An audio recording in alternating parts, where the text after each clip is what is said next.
5 years after we broke up, Cale got engaged to the person who bullied me back then. At the engagement party, I heard the MC ask him with a smile, "Why do you want to marry Miss Luna?" Cale sneered, "I can't marry the woman I love, so it doesn't matter who I marry for the rest of my life." My friend nudged me with her lips. "How could she be like that? She shouldn't be like you, unable to marry the person she loves most." "Is she never going to marry?" I lowered my eyes, hiding the sadness in my eyes, and said, "Maybe she didn't love him enough." "Lily, why are you crying?" Blake stopped talking and stared at me without blinking. I opened my mouth, tasted bitterness on my tongue, and forgot what I was going to say. "He doesn't think he's very romantic, does he? If he likes her, he should just go for it. What's the difference between that and playing both sides? I remember asking you this question before. You said that if you can't marry the person you love the most, you won't marry at all." My friend Blake was still chattering away about Cale's views on love. I remained silent. I no longer looked at the couple on stage, but kept busy arranging the bouquets. The banquet had reached the toast stage, and as a part-time worker, I could leave. Before leaving, I looked toward Cale. He was standing with Luna. The smiles on their faces were like a spring breeze, and Luna was clinging to him like a little bird. The two of them looked like a perfect couple, and the words spoken earlier had not caused any rift between them. Then I heard Blake's cry of surprise again. When my eyes fell on the gardenias filling the room, I slowly realized that it was because of me. Memories from 5 years ago came flooding back. That was when Cale first found out that I was allergic to gardenias. He smiled and rubbed my nose. "I've called you Lily for so many years, and I never knew you were allergic to gardenias. I guess we can't use those flowers for our wedding." I asked him playfully, "What if I'm not the one who marries you?" "That's impossible," Cale replied decisively. Then he smiled mischievously and said, "If it weren't for you, I would have covered my wedding with gardenias." I looked at him blankly and asked, "Why?" "Because you love me," he said with unshakable confidence. "If you weren't the one engaged to me, you would come, and I would always be soft-hearted toward you, unable to bear seeing you suffer even a little. Then the wedding wouldn't go ahead." In my hazy state of consciousness, I thought I heard Cale's voice. His tone was flat, and I couldn't detect a hint of emotion. "Just a waiter. What bad luck. Continue with the banquet." I came, but he won't soften his heart toward me anymore. It turns out that the difference between love and not loving someone is really that obvious. When I woke up again, I was in the hospital. The ward was empty, and I stared blankly at the white ceiling. "Mom." A child's voice rang out, and Mia pushed open a crack and peeked inside. I smiled and waved at her, asking her what she was doing there. Mia's voice was childish. "Daddy brought me here. Aunt Blake had something to do, so she told Daddy." "Are you feeling better, Mom?" I patted my daughter on the head and told her I was feeling much better. In the midst of the warm atmosphere, the ward door was kicked open with force. Cale walked in, his eyes flashing with complex emotions I couldn't understand, staring straight at Mia in my arms. His voice was choked up, emitting a slight tremor. "She's my daughter?" I denied it vehemently. "No." I tightened my grip on Mia's hand. Cale leaned closer to me, pried my fingers apart, and stared intently at Mia. Mia was very uncomfortable with the scrutiny and began to cry loudly. "You're a bad man. I have a dad. You're not my dad." While crying, she saw Leo pushing open the door and rushing into his arms. "Dad, a big bad man is bullying me." Leo kissed Mia's cheek and met Cale's sinister gaze. Leo ignored him and walked straight to my bedside, asking me softly how I felt. Just as I was about to respond, Cale's voice cut in. 5 years without seeing you, Lily, and you're already married?" He smiled faintly, his gaze lingering on Leo, his eyes brimming with disdain. "Can a cripple like him afford to support you?" I stared intently at the person in front of me. After our reunion, this person brought me nothing but ridicule and strangeness. I lowered my gaze and stared at his right leg, which seemed normal but was actually slightly unsteady. I retorted, what about you? Isn't Mr. Shing's leg still the same? Kale's face turned pale for a moment, then he grabbed my neck. Our eyes met, and I saw the redness in his eyes. I heard him say, everyone in this world has the right to say that, except you, Lily. You don't have the right. My breath was stolen. A suffocating sensation washed over me. I had never understood more clearly than at that moment that the Kale I saw before me was not the Kale I remembered. Finally, Leo stepped forward and pulled him away. I coughed and choked. In an instant, Kale regained his composure and looked at me with a haughty expression.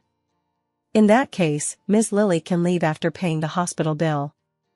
Under his malicious gaze, I took the bill and realized that I couldn't afford it. Leo snatched it back angrily. You're stealing money. Kale smiled indifferently. My family's hospital is my business. What's the matter, sir? Can't you even afford to pay for your wife's medical expenses? Leo looked ashamed. Kale was clearly trying to make things difficult for me, so I asked him directly what he wanted. Kale put his hands in his pockets and said with a weary expression, I need someone to plan my wedding, and I think Ms. Lily would be perfect. After he finished speaking, he stared at me, not missing a single expression on my face. 5 years ago, I had personally planned his wedding. 5 years later, he wanted me to plan his wedding with Luna. Whether it was out of revenge or for other reasons, I had no right to refuse at that moment. I replied, okay. I asked Kale, I wonder what Miss Luna and you specifically want. He remained silent. Perhaps my tone was too calm, because Kale's arm veins bulged and he clenched his fists without saying a word. I knew him well enough to recognize this as a sign that he was about to lose his temper. At that moment, Luna pushed open the door and walked in, smiling sweetly as she linked her arm through Kale's. It's all old acquaintances here, Kale. Why didn't you invite me to see Lily? Luna said as she leaned closer to me, her smile showing no hint of insincerity. Past memories made it impossible for me to feel any affection for this person. My body instinctively rejected her touch. Luna pulled her hand back halfway, lowered her head, and her eyes were red. Lily, are you blaming me for stealing Kale? I ignored her melodramatic behavior and said indifferently, you're overthinking it. I just simply dislike you. Luna seemed taken aback by my bluntness and froze for a moment. Kale pulled Luna up and shielded her behind him, his expression cold as he said, Lily, you're still so ungrateful. Kale's phone rang. After he left, Luna and I were alone in the room. She dropped her act and reminded me of something I already knew. Lily, I thought you understood. After what happened, you can never be with Kale. Kale and I come from families that have been close friends for generations. We grew up together and were childhood sweethearts. Our parents never arranged an engagement, but we fell in love with each other during our teenage years.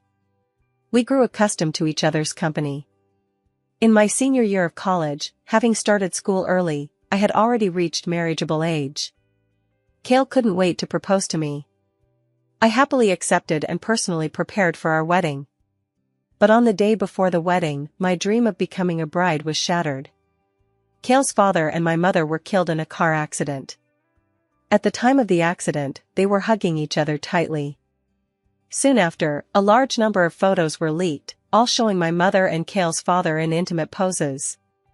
The photos were laid bare for everyone to see. The marriage naturally fell through. Relations between the two families became frosty. Kale's mother wouldn't allow him to see me anymore, and my father locked me in the house. After the pain of losing my loved ones, I lost my true love. Later, my father passed away, and his last words to me were not to get involved with Kale. I should have understood this 5 years ago. There is a chasm between Kale and me that we can never cross. My thoughts returned, and I nodded at Luna. No need for Miss Luna to remind me. I know. That's best, she said, her lips curving into a smile as she deliberately waved her fingers in front of my face. The pink diamond on my ring finger sparkled brightly. 5 years ago, it belonged to me. Kale had earned his first fortune, and his annual income was just enough to purchase this pink diamond. I still remember the meaning he gave to this pink diamond at the auction, eternal love. I looked away and glanced out the window. A gust of wind blew past, making my ears ring, and a burning sensation spread across my cheeks. Cale's mother's eyes widened in fury. "Lily, how dare you show your face here?" I covered my face and stared at the person who used to call me Lily, now glaring at me like an enemy. I looked up and forced back my tears, my voice distant. "Auntie, why can't I stay here? It was your son who sent me here. Could you ask him if he'll let me go?" Cale's mother's wrist trembled uncontrollably. She raised her palm again, then lowered it as she thought of something. "Lily, you don't know how your company went bankrupt, do you?" She laughed wildly, her satisfaction evident on her face. "It's Cale. I told you that as long as Cale could ruin your family and let me vent my anger, I would no longer interfere with you. Look, Cale loves you so much." She deliberately emphasized the word love. In an instant, I felt a chill run through my body. "But I should also thank you. If you hadn't been so eager to be with Cale, your father wouldn't have offered to transfer his shares to me to make it happen for you too." My heart was torn apart. I finally tasted the pain of heartbreak once again. It turned out that Dad had finally given in. He made such a concession for me. I can't imagine how regretful he must have felt when he found out that the company had gone bankrupt and he died of a heart attack. Cale pushed open the door and walked in. He saw his mother's brows furrow slightly, then his gaze shifted to me. I met his eyes and asked, one word at a time, "Cale, did you have something to do with what happened to my dad's company?" He paused for a moment, indirectly admitting it. In business, victory and defeat are common occurrences. I didn't hear a hint of remorse in his words. It wasn't that he changed 5 years later. It was 5 years ago that he stopped being the Cale I knew. "Cale." I wiped away my tears and looked at him seriously. "I've started to hate you." As soon as she finished speaking, silence spread throughout the room. The silence was broken by Leo and Mia, who ran to my hospital bed. "Mom, your eyes are so red." Mia blew on my eyes. I touched her hair and said, "The wind blew dust into my eyes." Leo stood at my bedside and told everyone else in the room to leave. Before Cale could say anything, Leo handed him a large wad of cash. "Count it. Is it the amount on the bill?" I was startled. I tugged at Leo's sleeve. I knew our financial situation, he didn't have that much money. Cale didn't respond. He spoke slowly, "That was just the price I quoted earlier." He glanced at the cash on the ground. "That's not enough now." "You." Leo clenched his fist. Cale's bodyguard stepped in front of him as soon as Leo raised his fist. "Forget it." I pulled Leo back. "You can't beat him at being a bully." Cale's mother, who had not spoken a word since entering the room, suddenly grabbed Mia's face. Her face was contorted in anger, as if she had seen something utterly repulsive. "Is she the child you bore to Cale?" Before I could answer, Cale's assistant walked in with the paternity test results. He handed the report to Cale in a cold tone. "Boss, the results are in." I pushed Cale's mother's hand away and looked around. Everyone's expressions were mixed. Cale was tense, and Luna was incredulous. Cale took a deep breath and opened the report. The moment he saw the results, his pupils contracted sharply, as if he had seen wrong, and he looked again carefully. He clutched the report tightly in his hand. After a long pause, his voice was hoarse. "Lily, I thought you still loved me. Why else would you come to my engagement party?" In front of everyone, he said it right in front of his fiancée. I spoke softly. "You're overthinking it. I didn't know it was your engagement party beforehand. I was just filling in for someone else at the last minute." Cale's mother snatched the report and smiled sarcastically when she saw the results. "I knew it. She's just like her mother, a seductive woman. How could she resist the temptation to seduce other men?" Her gaze drifted toward Leo, and she fanned her nose with her hand. "He's just not that attractive. How could you go for a man like that and even have a child with him?" I covered Mia's ears and raised my eyebrows slightly. Of course, you can't compare to Auntie, who has so many men vying for her attention. After returning to the city, I heard a lot about her looking for a younger boyfriend. Kale's mother covered her chest and pretended to be about to have a fit, telling Kale to let me go. Enough! Kale shouted. The room was so quiet you could hear a pin drop. Lily. Kale called my name. Before I change my mind, get them out of here. Leo led Mia and me out of the courtyard. Sitting in the taxi, I asked Leo where he got the money. Leo remained silent. The taxi headed toward the hotel, and I had a hunch. Did you sell the house? Leo hummed in response. Tears fell. I'm sorry. Leo frantically wiped away my tears and comforted me. The loan is so hard to repay, but now that everything's sold, we still have some money left. I'll work hard to earn money and buy you a bigger house. My heart ached. In the car window, my eyes were swollen like walnuts, and I stopped crying. He's the one you've been thinking about, isn't he? Leo said with certainty. After a moment of silence, Leo spoke again.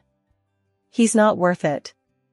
I didn't say anything, staring out the window with a sense of longing.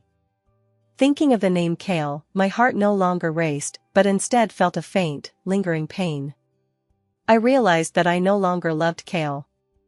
After settling into the hotel, I went out to start my evening job. I hadn't graduated from college, so there weren't many good jobs I could do. During the day, I worked as a clerk at a company, and at night, I worked at a high-end bar selling drinks.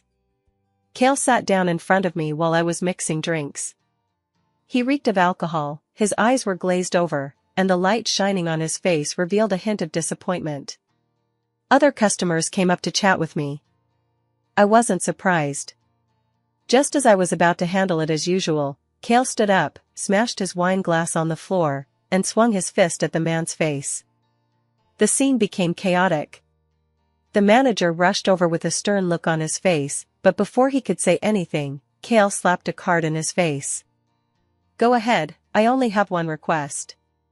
He pointed at me. She's mine for the rest of the day. The manager's face changed visibly. All right, as you wish. As I frowned, the manager leaned over to me and whispered, just for tonight, I'll give you 10 times your usual bonus. After saying that, he dragged me to Kale's side without another word. Kale pulled me to the top floor of the hotel across the street and threw me on the bed. There was a huge difference in strength between us, and I couldn't break free from Kale's grip. Kale's kisses rained down on me. My stomach churned violently. As he tore at my clothes, I couldn't help but vomit. Kale's hand froze, and he stopped moving. Lily, do I disgust you that much? His eyes flashed with a madness I couldn't understand, his body firmly pressed against mine. I slapped him across the face. My actions spoke louder than words. Kale curled his lips and got up from me.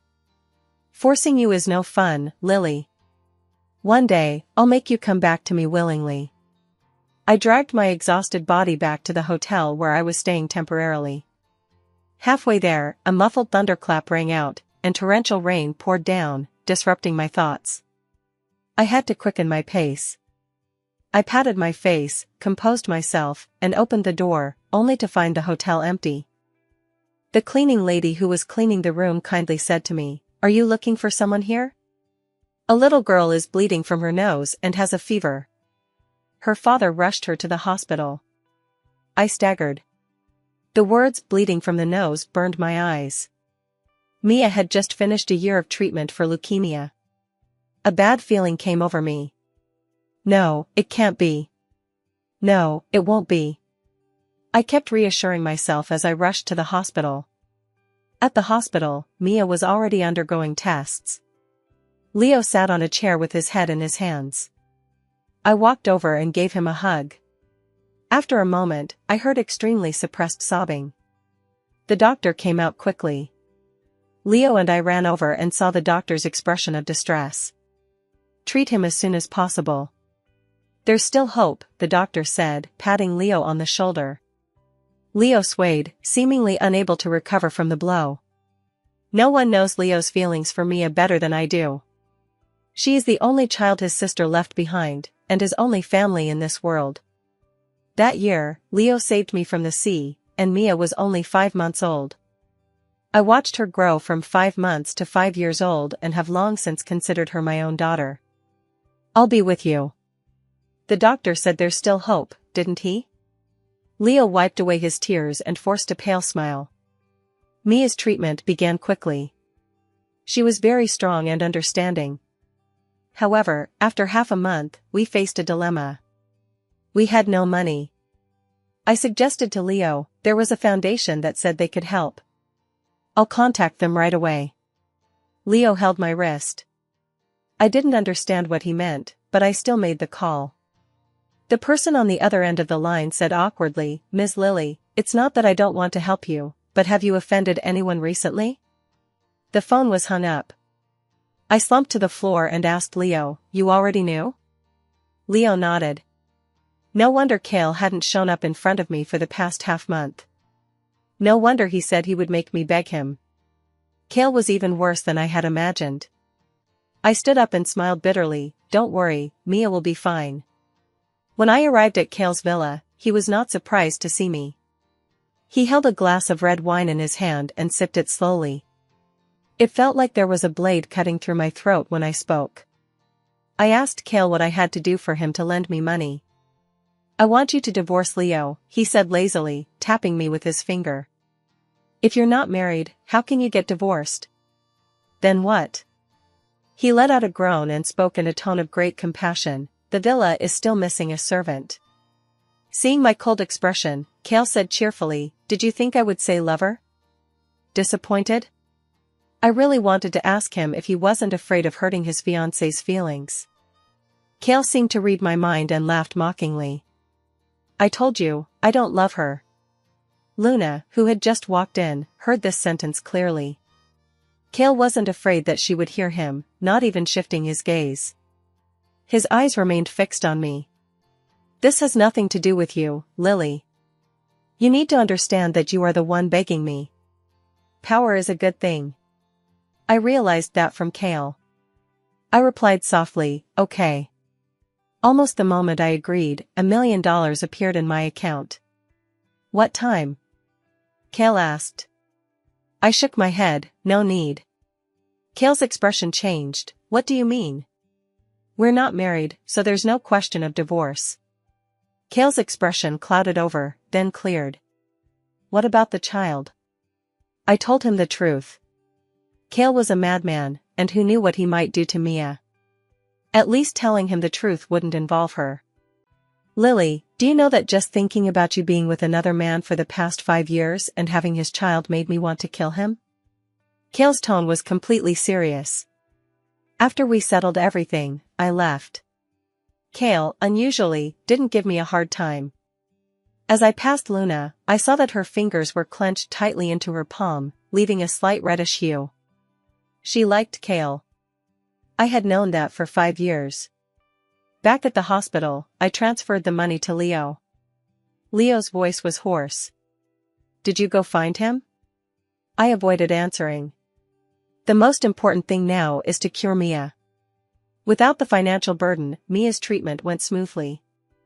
On a typical evening, Mia lay in my arms, batting her big eyes at me. "Mom, will you leave Dad?" I was taken aback. I didn't know why Mia would ask me that. "No," I replied firmly. "I will always be with you, Mia." Strangely, Mia's health, which had been improving, began to deteriorate slowly from that day on. Just as I was racking my brain trying to figure out what was going on, Leo called. He told me, "Mia is gone." Gone? I couldn't comprehend the meaning of those words for a long time. I rushed to the hospital as fast as I could, but when I arrived at the entrance, I felt inexplicably timid. Cale followed behind me, pushing me forward. In the morgue, Mia's tiny body lay there, her face covered with a white sheet. Leo said she had accidentally fallen from upstairs. I moved slowly over and pulled Mia's hand away from my face. If I did that again, she wouldn't call me Mom affectionately anymore. I realized that. I finally felt the reality of losing Mia and let out a heart-wrenching scream. In a daze, I returned to the hospital room to pack up Mia's things and accidentally touched the switch on the doll. A familiar voice came out of the doll's belly. "Do you know that your mom and dad are about to separate because you got sick? Your mom went to my man to get money for your treatment." Then Mia's voice was filled with tears. "You're lying. Mom said she wouldn't leave me." "That's all nonsense. Haven't you noticed that your mom has been spending less time with you lately?" After this line was played, there was no recording for a long time. Just as I thought it was over, I heard Mia ask, "Then what should I do so that my mom and dad won't separate?" The next words were like a whisper from the devil. "It's simple, just disappear." The voice was familiar, it was Luna's. Anger filled my entire body. I found Luna and grabbed her by the neck. At that moment, I felt an urge to kill her and take her with me. "Why did you say those things to Mia?" Slaps and punches rained down on her, but they did nothing to ease my anger. Finally, the other servants in her house pulled me away and held me down by my shoulders. They asked her, "Miss, do you want to call the police?" Luna waved her hand. She flicked her hair, tidied up her clothes, and resumed her mannerisms as a wealthy young lady. Luna approached me, lifted my chin, and raised her eyebrows slightly. "Lily, you found out so quickly.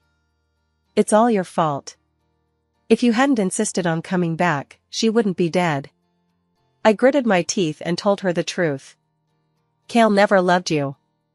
Luna's face twisted into a grimace. "I know, but if I can't have his heart, I can at least have his body. But it's because of you, Lily, that he doesn't want to marry me." She laughed wildly, looking at me with pity. "Does losing your child hurt?" I just told her that if she disappeared, you would have no weakness and wouldn't have to separate from her father. She was so easy to fool. The pain spread throughout my body.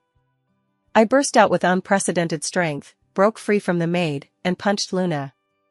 No one dares to provoke an angry lion. In just 2 minutes, I saw fear on Luna's face. So she was afraid after all. When I raised my hand again, a hand stopped me in the office. Cale pulled Luna up like a hero saving a damsel in distress and stood in front of her. "Lily, Mia is dead. What are you doing? Just because he's dead doesn't mean you can't make a scene." The maid thought she had Cale backing her up and kept shouting to call the police. Cale shot her a fierce look. The maid fell silent.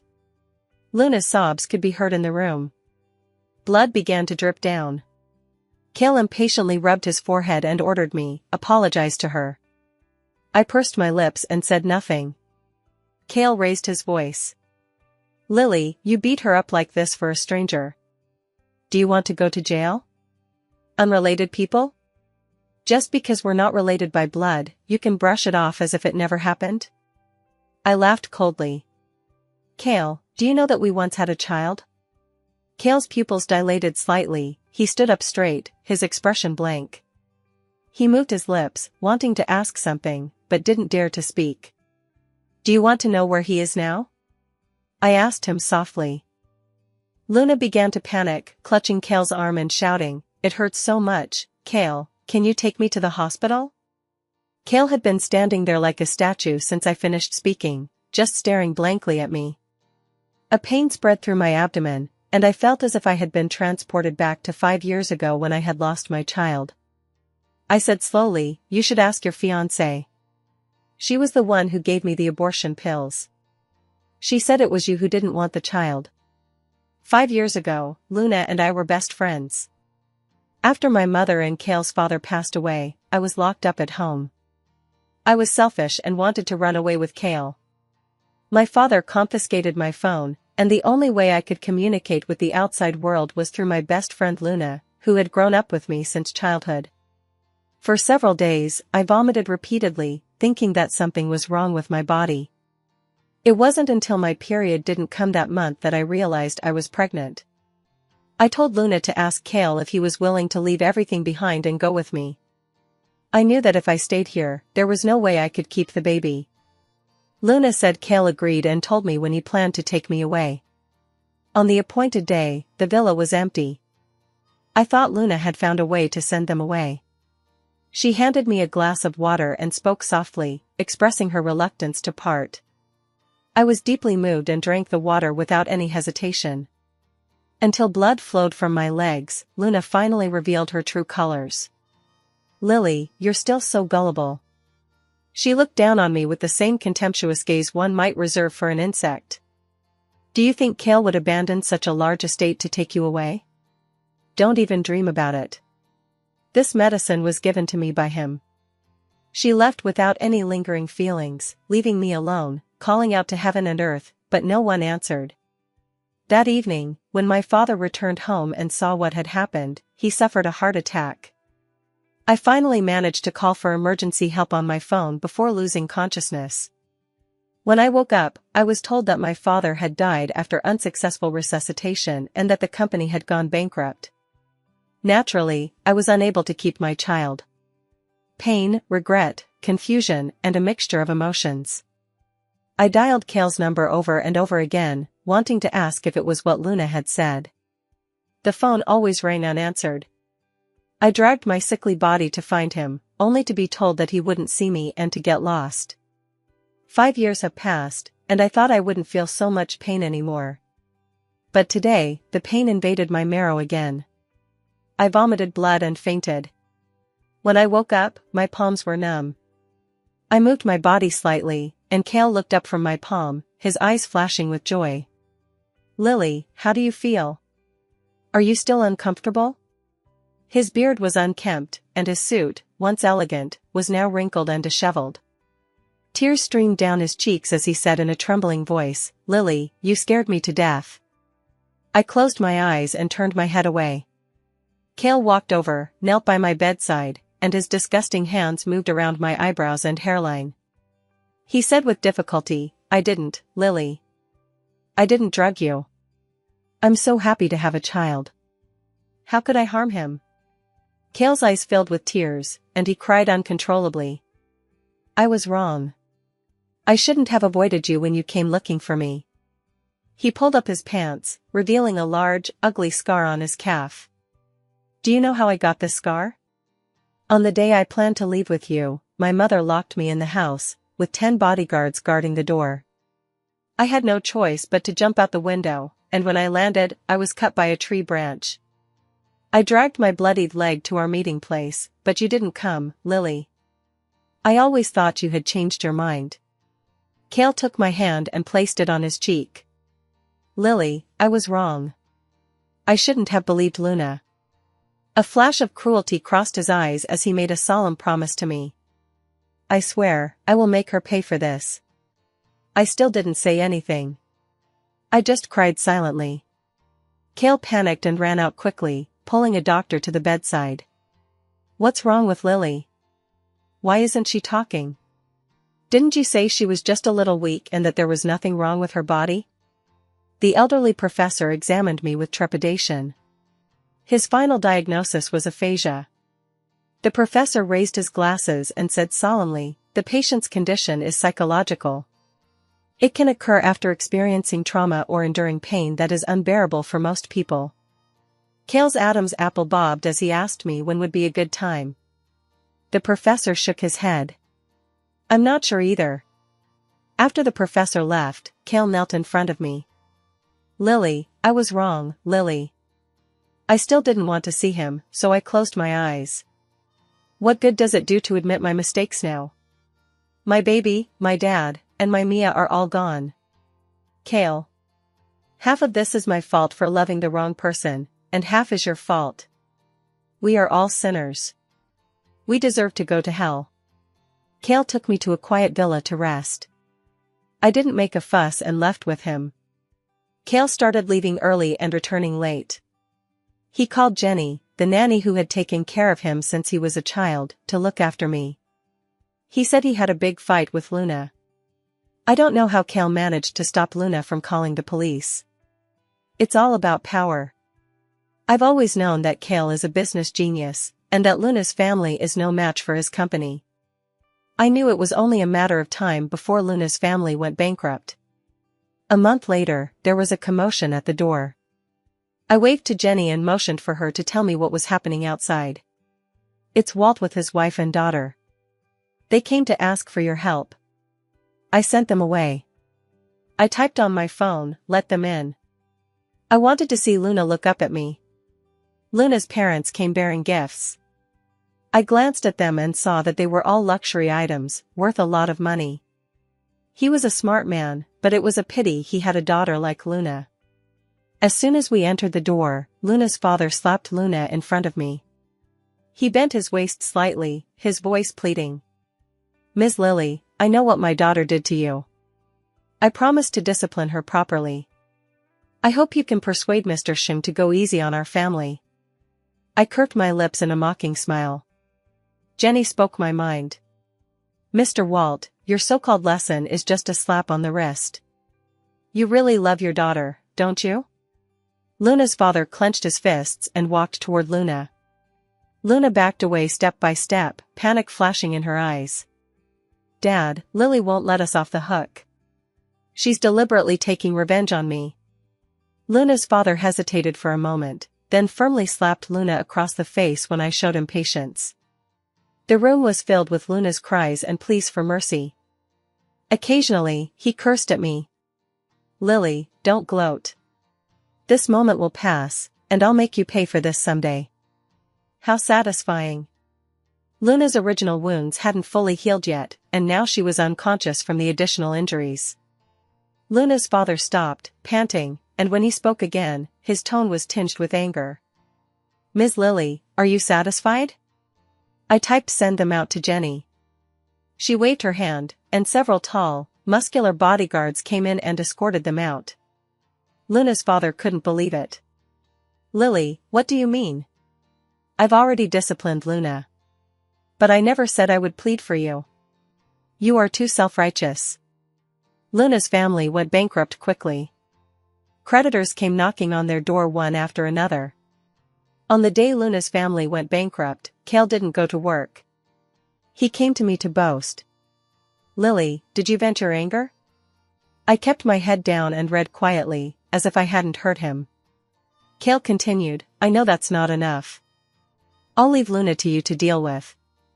Seeing that I still wasn't responding, Cale didn't get angry. I can do it too. Let me think of the cruelest way to do it. I pondered for a moment and typed a line on my phone. Rent her a room and fill it with photos of Mia and various babies. My unborn baby had no photos. Not even an ultrasound scan. The only time I knew for sure he had been there was when I had the miscarriage. Okay. Cale replied repeatedly. He was so excited that I responded to him. He hurriedly got up to tell others to do this. I sat in the garden basking in the sun, feeling a long-lost warmth. Suddenly, the sun was blocked. Cale's mother's face appeared before me. She raised her hand again, intending to slap me as she had done when we first met. I stood up and pushed her to the ground. Cale's mother's almond-shaped eyes widened, as if questioning why I was so bold. Lily, she said, fiddling with her freshly done nails. Are you taking advantage of my son's affection for you? Her face was brimming with confidence. I'll see who's more important to Cale, me or you. Really? I'm also curious to see who will have the last laugh between us. She sat in the spot where I had been sitting, basking in the sun. Even though she was in her 50s, she still dressed like a young girl.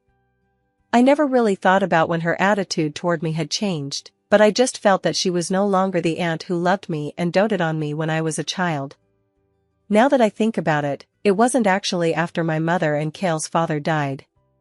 It seems to have been after I visited her house. Cale had to work that day and left a document at home, so I happened to have some free time and went to his study to pick it up for him.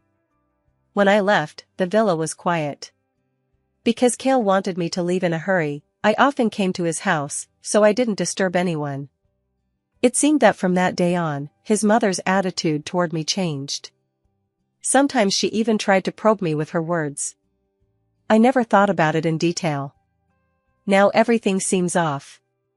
Mom and Dad have a good relationship, and I never believed she would do anything to hurt Dad. Besides, Mom and Kale's mom have been best friends for years. But Mom and Kale's father have a lukewarm relationship. Could there be something else going on here? I remained calm, took a sip of tea, and spoke softly. Auntie, when I went to your house to get the contract for Kale, did you have a good time? Kale's mother dropped her teacup. The tea splashed all over her cheongsam. She was drenched in cold sweat. You saw it after all. So it was true. It turned out that Kale's mother had been having an affair before his mother passed away. She was panicking. When Kale came over, she grabbed my hand, her eyes flashing with supplication. Kale saw his mother there, frowned, and asked her what she was doing holding my hand. Kale's mother said dryly, "Didn't you say she was mute? Now she can talk." Really? Kale circled around me. Lily, you can talk now. I bit my lip and said nothing. Kale's excitement faded, and his eyes filled with sadness. Lily, you just don't want to talk to me, do you? I didn't answer him. Kale's mother found an excuse to leave. I returned to my bedroom, closed the door, and went through a lot of trouble to find the person who had posted the intimate photos of my mother and Kale's father. I had done some research beforehand. The person was just an ordinary employee before, but after Kale's father passed away, he suddenly became wealthy. When I mentioned Kale's father, he hung up the phone decisively. That person used to be a photo retoucher. I asked an expert in the industry to take a look at the photos from back then, and they were indeed retouched. The person who leaked the photos later admitted that Kale's mother had instructed him to do so. I didn't make a fuss about it. Once I found the people who had been arguing with his mother on the day I went to Kale's house to deliver the documents, we gathered all the evidence and presented it to Kale. What's this? After reading it, his face turned red with rage. He kicked over the sofa in the living room in a fit of rage. Lily, did you suspect this all along? I finally spoke to him for the first time in a while. Kale, you never believed your father, did you? He buried his head in his hands and cried. After he finished crying, he asked me what I planned to do. Before I could say anything, he told me what he had decided. Lily, I will cut off all ties with her, but she is still my mother. Seeing that I was upset, he brought up Luna. She's gone mad. I had her committed to a mental hospital. I just said, oh. I didn't argue with him about his mother, but I did go to see her once. Her hair was disheveled, and she no longer looked like the elegant lady she once was. Kale no longer gave her money, and she had no capital to squander. I asked her why she was doing this. Her lips were dry and cracked. I thought you saw it. I was afraid you'd tell your parents and Kale. They just had a car accident, and She didn't continue. I understood what she meant. So you took the initiative. You're so cruel. I approached her step by step until she had nowhere to retreat. She licked her dry lips and asked me, "What do you want?" I handed her a knife and asked with a faint smile, "Don't you hate me?" Hearing this, there was indeed a hint of hatred in her eyes. Just as she was about to charge at me with the knife clenched in her hand, Kale arrived just in time. She dropped the knife and hurriedly explained to Kale, "No, I didn't mean to kill her." Kale asked me a question, "Lily, are you really unable to stop here?" I answered firmly, "Yes, it's either you die or I live between us." Kale closed his eyes and waved to the people behind him. "The lady has been feeling unwell lately. Take her to the sanatorium." He gave them an address. That was where Luna was staying. His mother struggled and cursed loudly. The last words she uttered before disappearing were directed at Kale. "Do you think she'll let you go?" "Don't be foolish, son." Kale twisted his lips into a grim smile. "Lily, is it my turn?" I didn't answer the question we both knew the answer to. I took him to the grave where my mom and dad were buried together and told him, "My mom couldn't rest in peace after your mom died, and my dad's death is your fault." I took him back to the seaside and stopped at the spot where I had attempted suicide 5 years ago. This is where I wanted to end my life 5 years ago. At that time I had just lost my baby, and Leo saved me. He gave me a second chance at life, but because of you, his last remaining relative was murdered. I brought him to a dilapidated neighborhood. I've lived here for 5 years, but I used to have a good life. Cale broke down. He begged me over and over, "Don't say that, Lily, don't say that." He couldn't even bear to listen, but this was my real experience. When he came home that day, he gave me a document, which was a share transfer agreement. He gave me all his shares. I signed without hesitation. From that day on, Cale never went to the company again. Not long after, the family doctor came to persuade him to get checked out, as Cale was having mental health issues. Later, there were more antidepressants in the villa. However, the medication was just left there, and he didn't take it. On an ordinary morning, I carried my suitcase downstairs. Cale seemed to have known this day would come. He still asked me, "Lily, are you leaving me?" My eyes were cold. "I thought you already knew." I left Cale's house and went to see Leo. I transferred all my shares to him. He took them and asked me where I was going. I shook my head. I didn't know where to go. I just didn't want to stay in the city anymore. Later, while teaching in the mountains, I received a message from Leo. Cale had attempted suicide. He survived. He is now in the same place as Luna. I turned off my phone and laughed out loud. The world is so big, and I have been drifting alone for so long.